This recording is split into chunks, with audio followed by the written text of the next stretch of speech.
Welcome back to New Gen Marketing. Today we're talking about Gen Z, their interests and values, and how you can utilize those in your marketing. New studies show that Gen Z spends more than 3 hours a day on social media. That's more than any other generation across the board.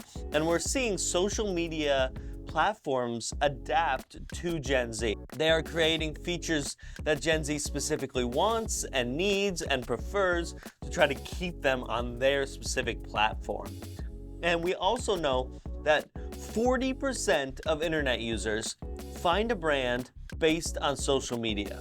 40%, that's a massive amount. If you're not specifically adapting to Gen Z, specifically adapting to what they need, then you're going to miss out on being able to reach them, especially on social media, where such a large percentage of social media users are finding brands this way, and such a large percentage of Gen Z is on social media for more than 3 hours a day. In addition to the social media shift that we're seeing in Gen Z, we also see a shift in values. We're seeing they don't trust brands, and we've talked about that before, but we see they have a negative outlook on the future in general.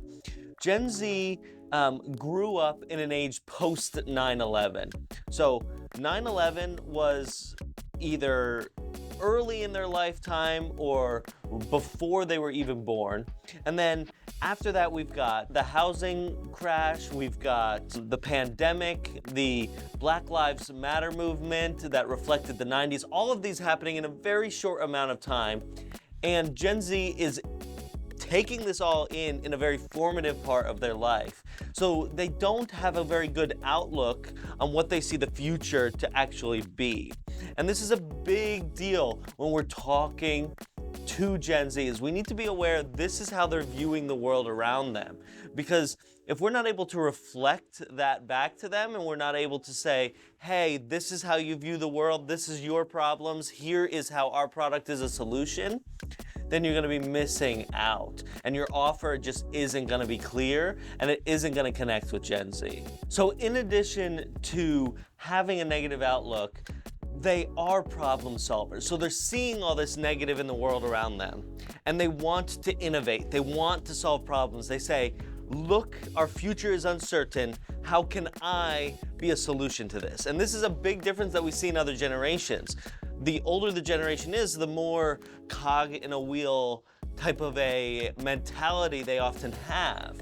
And what we're trying to do is recognize that Gen Z has a very different outlook. They're growing up in a gig culture type life, where people are selling sneakers as their first job instead of McDonald's, right? They're trying to solve problems they see in the world. They're innovators, they're shapers, they're problem solvers. And that is a big difference, and it has to be different in the way that we actually communicate to Gen Z, because their mentality is very different from the generations before. We can no longer say, this is a great job because you could work here for 40 years and we will love you like a family. It's like, what can we do to make the world better in my job? And that's going to be more valuable than a long-term or a stable pay.